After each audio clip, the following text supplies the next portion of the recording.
All right, ladies and gentlemen, we may start proceedings.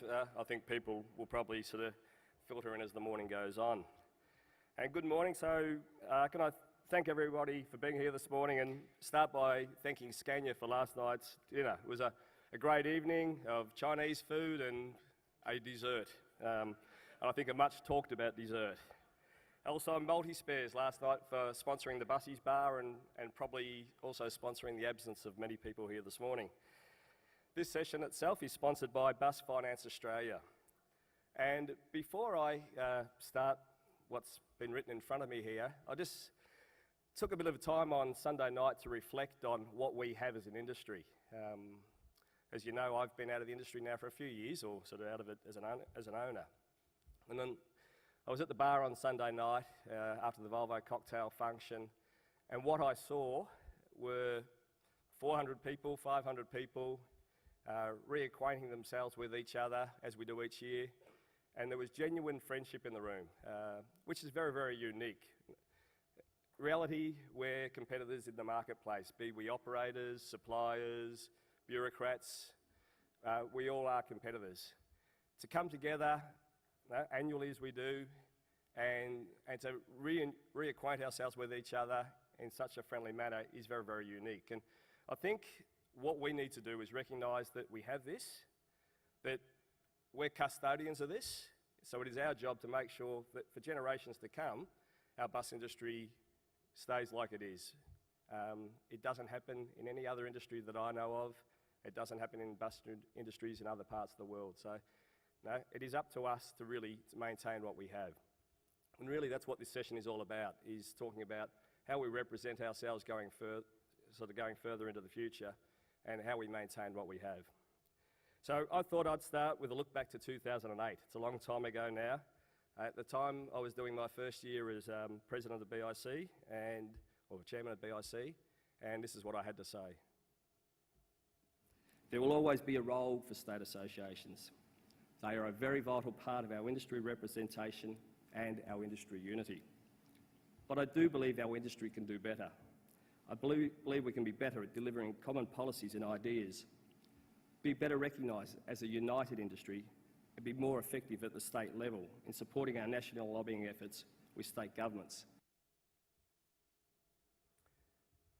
I enjoyed my time as BIC chairman. It was a fantastic thing to do and a great way to get to know the industry better. Things have changed though since back then. My family, as we all know, sold out of the game and we no longer have skin in the game, though I continue to be involved in the industry through my role with BIC, through Wayne Patch's executive committee and also on the BOV, which I just stepped off the board recently. I guess the fact that we sold, and more recently the Hornigbrook Group sold ATE, of which we were once owners of as well, is an indicator of what has been happening in our industry over the last decade. And my point is, like I said back in 2008, which led to the discussions that we had in Fiji, we've seen continued rationalisation of the bus industry in all our major metropolitan areas. And the reality today, as it was in 2008, is we're seeing fewer operators operating the majority of buses around Australia. In regional Australia, we've also seen rationalisation though long-established family bus companies continue to run local town, school and other services. But having said that, one can imagine with the predicted population growth over the next 20 years that many regional centres are growing to the economies for larger businesses to take an interest in. CDC's move into Queanbeyan and Canberra is perhaps a case in point of this. This also has an impact on suppliers. Put simply, we have less bus operators owning a massive percentage of the Australian bus fleet, and we have more suppliers than ever, competing for what is in global terms a very small market. Suppliers at the same time have seen growing pressure on their performance from their overseas headquarters, as bus manufacturers have cut into what was just a decade ago pretty much an Australian body, European chassis market here. I would sure any of the operators in the room today would agree with me that the choice of buses today is far greater, and also obviously the range of pricing is far greater than we've ever experienced in this industry. So this of course has or is having implications on how we as an industry represent ourselves through associations both now and into the future. The process for review started at the BIC conference in Fiji in 2011. It's hard to believe that was so long ago. This year, Michael wrote an industry representation paper which really put forward his views as the Executive Director of BIC, helping re-stimulate the debate of where the industry is going.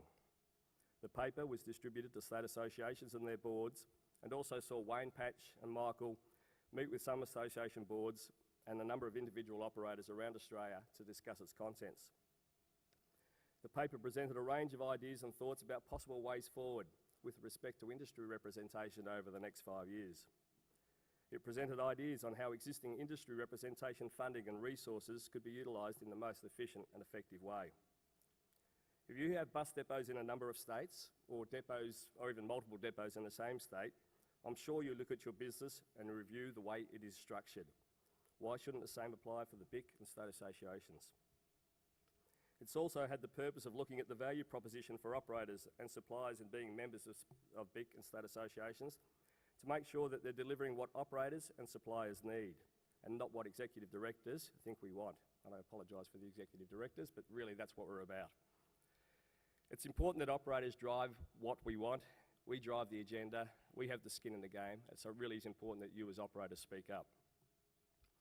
Following Michael's paper, the BIC executive management team and Michael felt it was important to revisit what has happened since Fiji and discuss with you today your thoughts about industry representation, on how BIC and the state associations are performing, what they might do better, identify things that we're not doing and think we should be doing, and also look at what has in fact happened since 2011.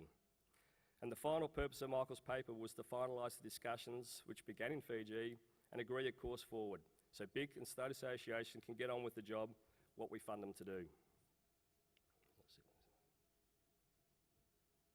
Oop, and there it goes. All right, let me provide a timeline of what has happened since Fiji, and then I'll ask Steve Haynes to present a supplier's perspective, and then Wayne from the BIC chairman and operator's perspective. You can see on the screen, we haven't been sitting on our hands. Following the Fiji, we did an outcomes paper of the discussions held there. The BIC suppliers group then put out what was a white paper at the time, looking at what the suppliers wanted out of our industry, and so on, so on, so on. It's been a busy time, and please be aware that a lot of people have been working very, very hard to get to where we are.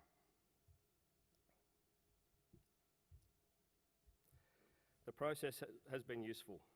There is no doubt that since 2011, BIC and state associations have worked much closer together, and I think this is no better exemplified than by the Bus Australia network.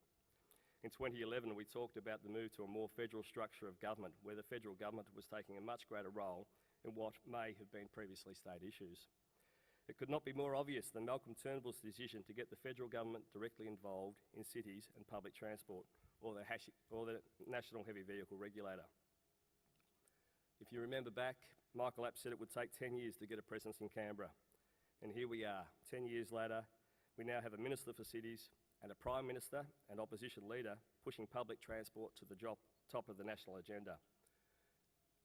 I think Michael Apps has done a tremendous job of getting us where we are, and I think we should all be very, very thankful for the work he's done, because where we are positioned today is quite unique, and it really is where Michael said we would be 10 years ago. So I think to Michael, congratulations.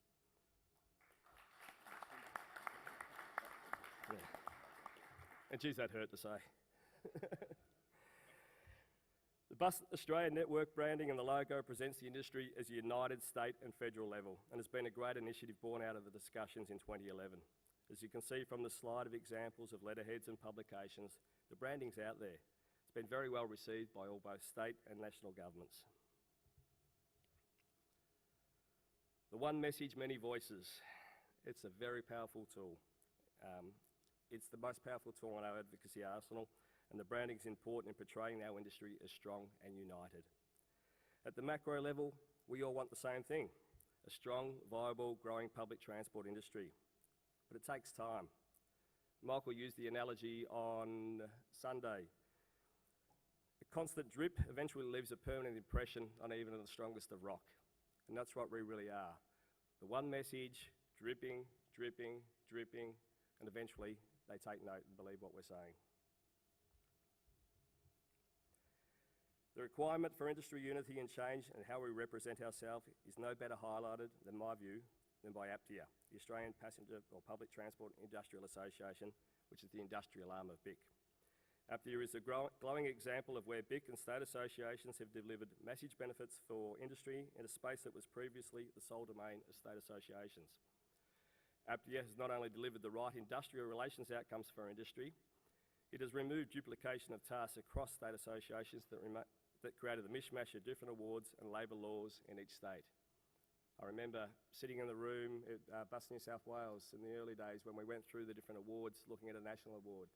And it was amazing the differences that we had in each state. And to get to where we have done today has been a great effort by a lot of different people agreeing and sacrificing individual wishes. So it was a great job.